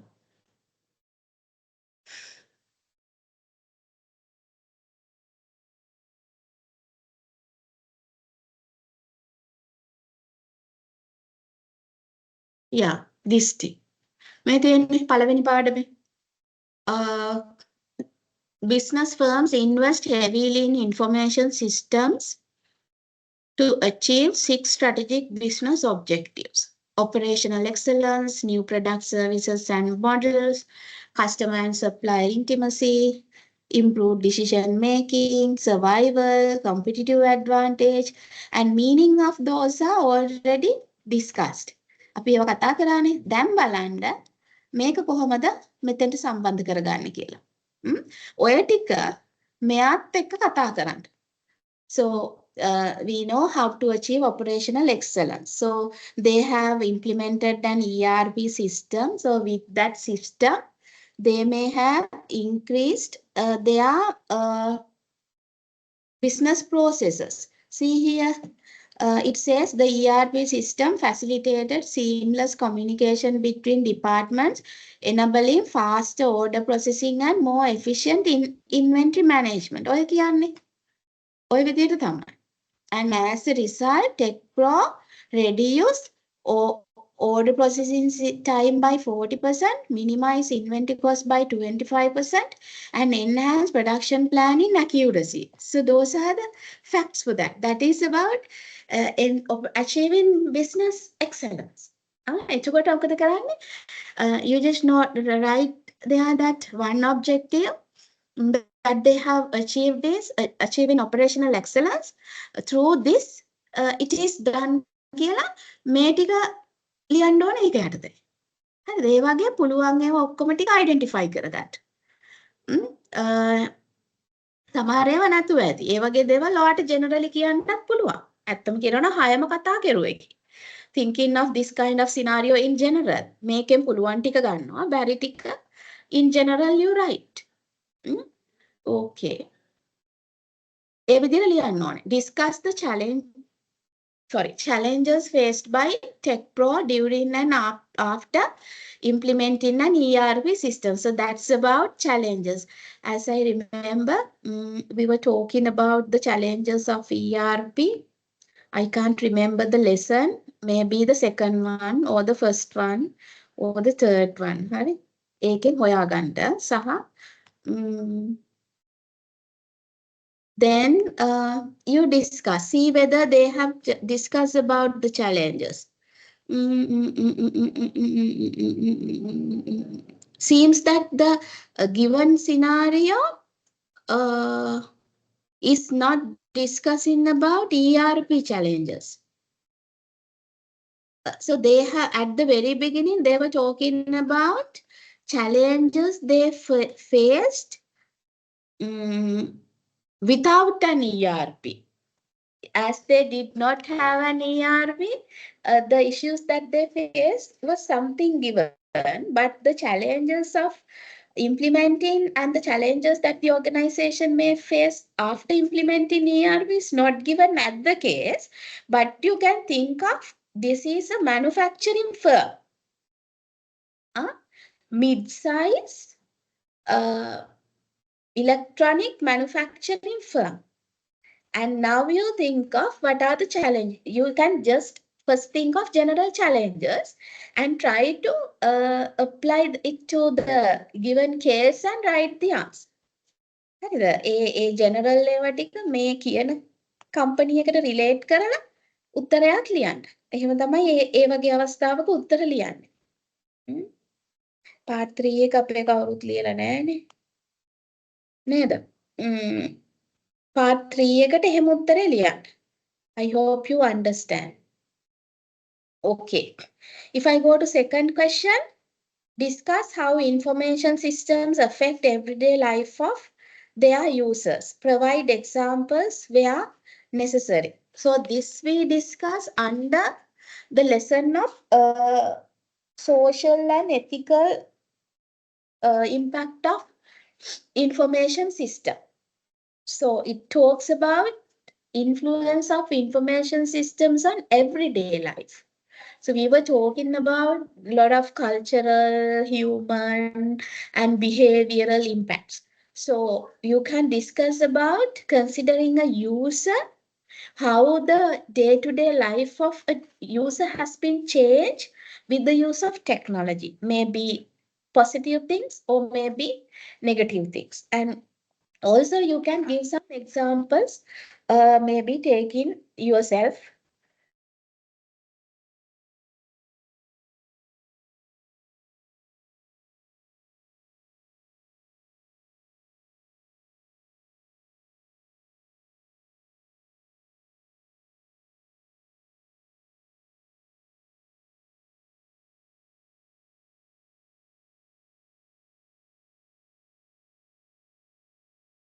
You can think of how the things become easy, and also you can think of some of the other influences that we have with the use of technology.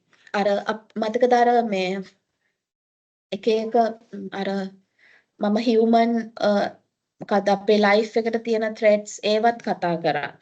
A slide එකේ තියෙනවා. ඒක චුට්ටක් බලන්න. ඒකෙන් මේකට උත්තරයක් හදාගන්න පුළුවන්. Computers පාවිච්චි කරාම අපිට මොකද වෙන්නේ? Headache, fatigue, and some of the diseases that we get. So those things also can be written. And again, we have a small case. It's about fresh harvest grocers, a grocery kind of grocery. And what you have to write in the question is discuss the organizational, technical, and managerial factors that should be considered when implementing a supply chain management system.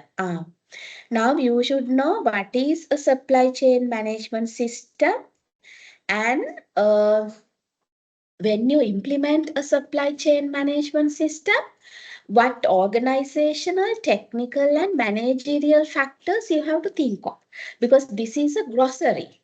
When it comes to a grocery, supply chain management is really important. Right? So think of a grocery and try to identify organizational factors and try to identify technical factors and managerial factors. Organizational factors mean all the factors about the organization. Structure of the organization, culture of the organization, and the business processes of the organization, business of the organization. Technical means capability of acquiring a technology, existing technologies, technological infrastructure, knowledge of people, training and development, those things. Managerial factors means top management support, and training and development comes under that one as well. Decision making, type of the decision making of the organization, and encouragements and facilities provided by managers to encourage employees to work with these systems and so on. ඔය වගේ එක එක categories යටතේ factors identify කරගන්න relevant to a supply chain management system, right? Then discuss how Porter's competitive forces model help fresh harvest grocers to develop competitive strategies using information system. We had a lesson. There we discuss how we can use Porter's model to come up with strategies. So please go to the lesson and find the answer, right? As I remember.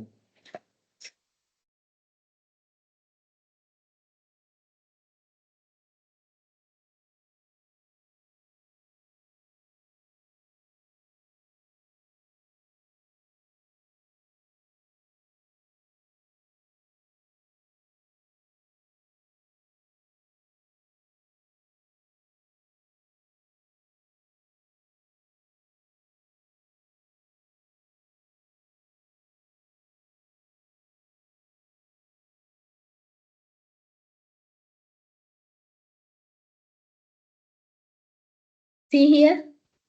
So I have discussed the same at the lesson. නේ? ඕක හරියට බලන් ගියා නම් ලකුණු කීයක්? ලකුණු 8ක්. නේද? So it's just nothing.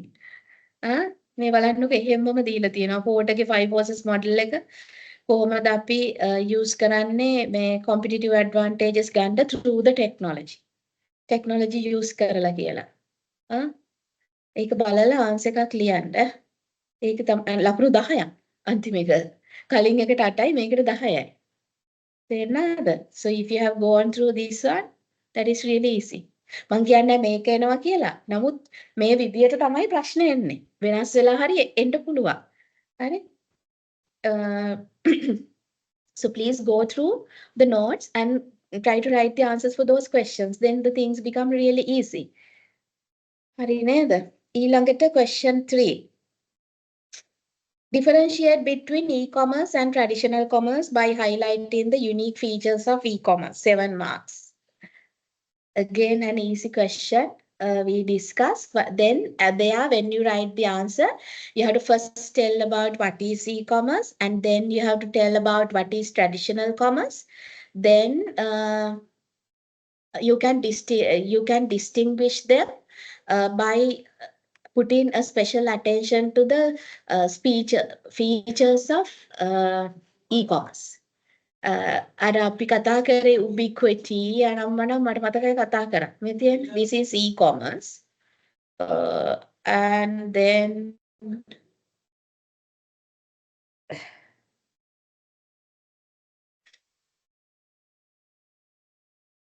here unique features of e-commerce.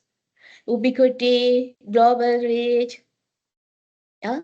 So you can think of the way that you present answers. Maybe you draw a table, put the characteristics into one column, and then e-commerce and traditional commerce. You can discuss how ubiquity happens at e-commerce and then at the traditional commerce. එතකොට එකෙන්ම උත්තර ටික ගන්න පුළුවන්. ඒක තමයි මම හිතන හොඳම විදිය උත්තරය ලියන්න. Characteristics ටික ගත්තා. Through that you can compare. ඒවත් එක්ක මේ දෙක compare කරන්න. What are the different types of e-commerce models? Discuss with examples. We discuss, right? Different types of e-commerce.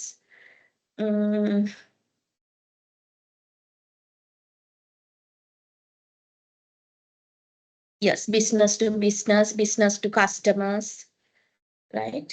Those are the different types of e-commerce models. And briefly explain main type of knowledge management systems used by, that is from another lesson.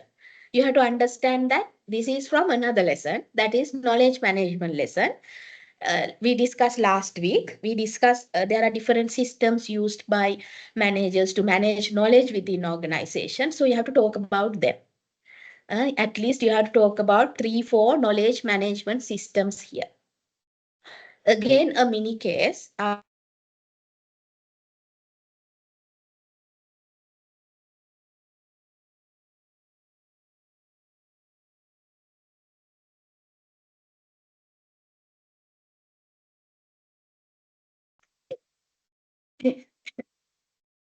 Yeah, based on above information, what type of knowledge management system is implemented as innovate tech solution? What you have to think of? read this one and identify the particular type of knowledge management system. We have studied knowledge management system, so you have to identify what type of system is there. So just have a look. Technical to address this, they implement a knowledge management system that integrate document sharing, collaborative forums and central knowledge repository. මට තේරෙන විදිහට මේක ඇවිල්ලා අර enterprise wide knowledge management system. ඔයාලා මේක බලන්නකො ඔයාලට තේරෙයි. lecture note එකේ තියෙනවා. Under enterprise wide knowledge management system, there is a specific type of knowledge management system that is called as content management systems. Enterprise content management systems. So here the answer may be that one.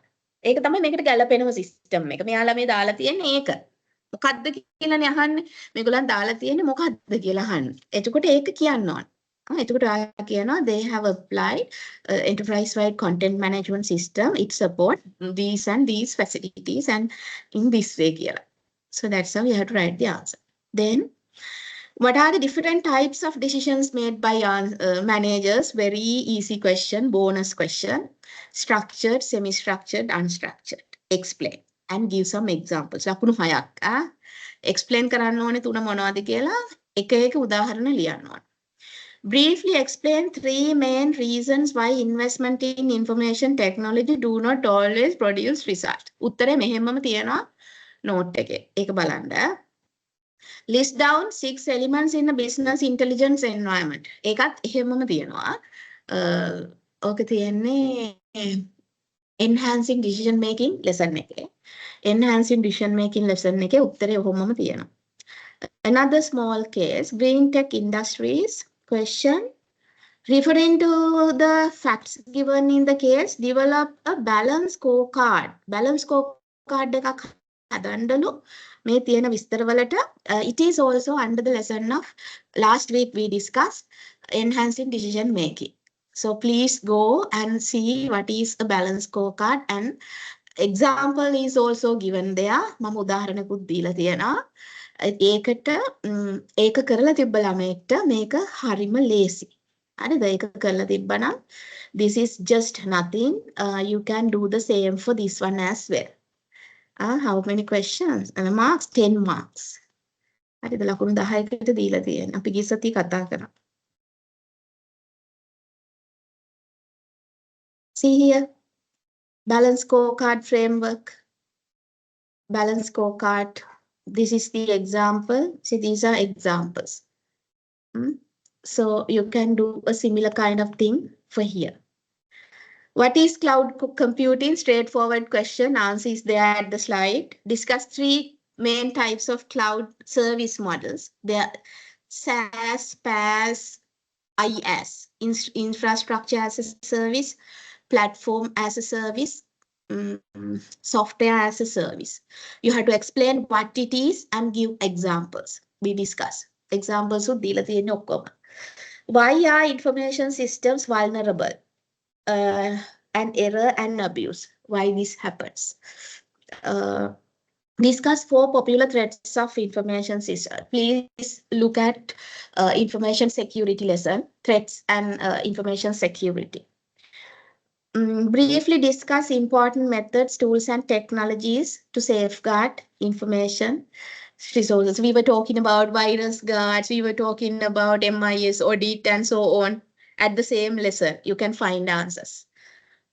Then the last question, briefly explain 5 selected terms, provide examples where necessary. So here 10 terms are given. You have freedom to select 5 of them as convenient to you and select one, explain it, what it is and what the use of it and give an example. Big data, virtual reality, මේවා ඔක්කොම අපි lesson 1 එකේ කතා කරා. ඔයගලන්ට මම කරන්නත් දුන්නා group activity එකක් විදියට. එතකොට ඔයගේ උත්තර ඔයාලා ගාව තියෙනවා. හරිද? So go back and try to rewrite those answers, come up with examples, collect examples and be prepared. Okay, so finally, what do you feel? It's just nothing, right? So it's really an easy paper. If you have gone through all the contents and if you have attended my lectures regularly and if you have engaged with those live discussions, this is actually an interesting course and also a lot of things that we do and most of the things relate with ourselves. We have a lot of examples to support with these contents. So nothing to study that much. So what is my final advice is, please go through all lecture notes I have uploaded and please try to write summary questions, summary answers, not detail, summary answers for all these revision questions. Then that will cover up the full content. පළවෙනි පාඩමට ගියා. ඒකේ තියෙන ප්‍රශ්න ටිකට මේකේ තියෙන ප්‍රශ්න ටිකට පාඩමෙන් උත්තර ටික ලිව්වා. එතකොට පාඩම ඉවරයි. දෙවෙනි එකට ගියා. මේකේ තියෙන ප්‍රශ්න ටිකට දෙවෙනි එකෙන් උත්තර ටික ලිව්වා. ඒක ඉවරයි. තුන්වෙනි එකට ගියා. මම පිළිවෙලට ප්‍රශ්න දාලා තියෙන ගොඩක් වෙලාවට. හෙව්වා ලිව්වා. right? ඒක කරන්න. සහ මේ පාස් පේපර් එක කරන්න because then you get the experience of writing a question paper. හරි. So that's enough. ඒ ඇති. So I don't tell that I give same questions, not same questions obviously, but similar questions. මේවා නෙමෙයි වෙන case. හැබැයි මේ වගේ මම දැන් උත්තර ලියන්න කියලා දුන්නා වගේ ඒවටත් උත්තර ලියන්න පුළුවන්. So that is the final thing I have to tell you. So next week we will be taking presentations. So the content I cover up from this session. So we had 10 fruitful sessions and I really appreciate because you tried to attend all the classes and we had very good discussions and brainstorming sessions. So therefore, I think it was really a success. And if you have any question, can you please let me know? And I open the discussion forum. So you can put whatever the query that you have, then I will help you prior to the examination. And do the individual assignment, refer the guidelines, and upload it to the LMS. The deadline I set for 19th, not next week, the other week. Group assignment එක කරලා තව සතියක් තියෙනවා ඒකේ අඩුපාඩු හදලා upload කරන්න. And then next week we'll be taking group assignment and thereafter I will publish assignment marks, right? Okay then, anything to get clarified? So we are up with the time. Are you okay? How about your level of confidence? කරගන්න පුළුවන්ද? Anything? මොන හරි තියෙනවා නම් ප්‍රශ්න මේකට දාන්නකො පුතා මේ අපේ classroom discussion එක. Thank you. මේ classroom discussion එකේ wall එකට දාන්න බලන්න ප්‍රශ්න තියෙනවා නම් මොන හරි අහන්න. විනාඩි දෙකක් ගන්නම්ම. දෙකක් තුනක්. 3යි 5ට ඉවර කරමු. If you have anything, please type here. I just want to know whether you are confident enough to face the examination. Are you okay? That's what I want to know. Simply.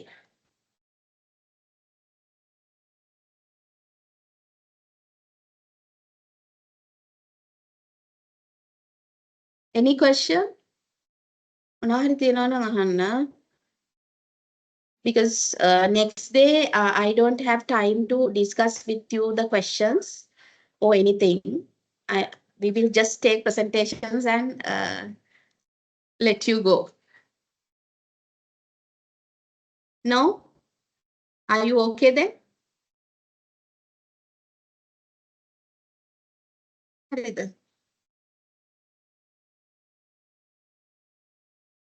No questions at all.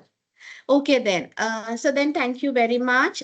So next day, other students, I think if you wish to attend and watch the, I ask, right? If you can attend, please attend. You can learn from their cases as well.